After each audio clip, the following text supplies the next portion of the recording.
Hi friends, welcome back to smart Rajeshwari kitchen. ఎలా ఉన్నారు friends? అందరూ బాగున్నారా? ఈరోజు అందరికీ హ్యాపీ మదర్స్ డే అండి.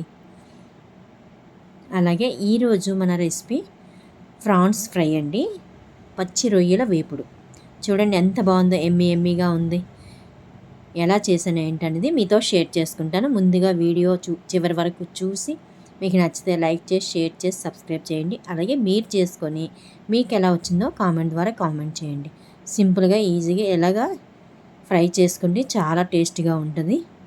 చూసారా ఎంత బాగుందో, కలర్ఫుల్గా ఉంది. ఎలా చేశాను ఏంటి అనేది వీడియోలోకి వెళ్ళి తెలుసుకుందాం రండి.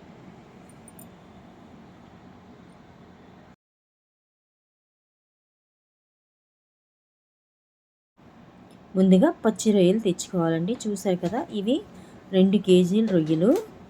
తొక్క తీసేస్తే కేజీ రొయ్యలు అనమాట. ఇలా పైన నరం అది ఉంటుంది కదా నల్లగా, అది తీసేసుకొని నీట్గా క్లీన్ చేసేసుకొని తర్వాత ఉప్పు పసుపు వేసుకోవాలి. చూసారు కదా, ఇలా వేసుకొని స్టవ్ మీద పెడితే మనకి వాటర్ అంతా ఎలా ఎక్కువ వచ్చిందో అదంతా ఇంకిపోయిన వరకు స్టవ్ మీద పెట్టుకొని ఉడకపెట్టుకోండి. చూసారు కదా, ఇలా ఉడికితే సరిపోతుందండి. ఈ ఉడికినవి ఒక నెల రోజుల వరకు మనం ఫ్రిడ్జ్లో పెట్టుకున్నా చాలా బాగా ఉంటాయండి. అసలు పాడవి, ఎప్పుడు కావాలంటే అప్పుడు వండుకోవచ్చు. ఇప్పుడు పక్కన పెట్టుకోండి అవి. ఇంకో గిన్నె పెట్టి స్టవ్ వెలిగించి ఇంకో గిన్నె పెట్టి అందులో ఆయిల్ వేసుకొని ఉల్లిపాయ పచ్చిమిర్చి కరివేపాకు వేసుకోండి. అవి వేగిన తర్వాత పచ్చిమిర్చి పొట్టిగా కాకుండా ఇలా పొడవుగా కట్ చేసుకోండి. వేపుడు కదా చాలా బాగుంటుంది. తర్వాత అందులో అల్లం వెల్లుల్లి పేస్ట్ ఒక స్పూన్ వేయండి, పెద్ద స్పూన్ వేసేయండి. వేసిన తర్వాత అది పచ్చివాసన పోయిన తర్వాత మనం ముందుగా ఉడకపెట్టుకున్నాం కదా పచ్చి రొయ్యలు, అవి వేసుకొని మళ్ళీ ఒక్కసారి కలుపుకొని మొత్తం అంతా అందులో కొద్దిగా వాటర్ ఉంది కదా అది కూడా ఇంకిపోయి చక్కగా ఫ్రై అవుతాయండి. మొత్తం మనం ఉల్లిపాయలు వెల్లుల్లి వేసాం కాబట్టి చక్కగా ఫ్రై అవుతుంది. తర్వాత ఇందులోకి కొద్దిగా మనం మసాలా పేస్ట్ వేసుకుందాం. ధనియాలు, జీలకర్ర, ఇలాచి, లవంగి, చెక్క, అలాగే స్టార్ పువ్వు వేసుకొని కొద్దిగా పేస్ట్లా చేసుకోండి.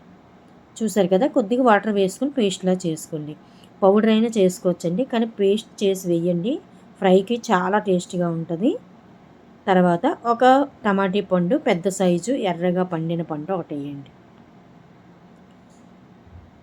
వేసి కొద్దిగా మెత్తబడినంత వరకు మూత పెట్టి మగ్గనిస్తే చూసారా టమాటీ మగ్గిపోయింది. ఇప్పుడు మనం మిక్సీ పట్టుకున్నాం కదా మసాలా, అది వేసుకోవాలి.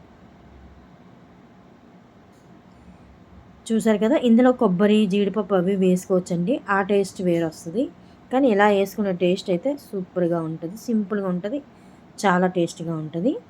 తర్వాత చూసారు కదా, ఆయిల్ అంతా పైకి తేలిన తర్వాత కొద్దిగా కారము, సాల్ట్ తగినంత వేసుకోండి. కారం మీరు ఎంత తింటారో చూసి వేసుకోండి. రొయ్యలకి కొద్దిగా కారం ఎక్స్ట్రా ఉంటేనే బాగుంటుందండి. ఏదైనా నాన్ వెజ్కి స్పైసీగా ఉంటేనే బాగుంటుంది కదా. ఇలా కలిపేసాం కదా, ఇప్పుడు ఆయిల్ అంతా బయటికి తేలింది.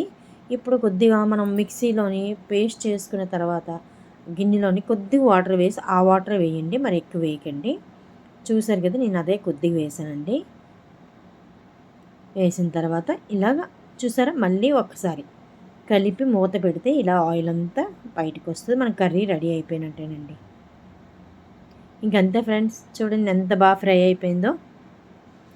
లాస్ట్లో కొత్తిమీర వేసి దించేసుకోవడమే. చూడండి ఎంత ఎమ్మీగా రెడీ అయిపోయిందో. చాలా టేస్టీగా ఉంటుందండి. ఒక్కసారి ఇలా ట్రై చేయండి. పూర్తిగా వీడియో చూడండి. మీకు నచ్చితే లైక్ చేసి, షేర్ చేసి, సబ్స్క్రైబ్ చేయండి. అలాగే మీరు చేసుకొని మీకు ఎలా వచ్చిందో కామెంట్ ద్వారా కామెంట్ చేయండి ఫ్రెండ్స్. చాలా బాగుంటుంది, తప్పనిసరిగా మీరు చేసుకోండి. Thank you for watching. మళ్ళీ మంచి వీడియోతో కలుస్తా. Bye friends.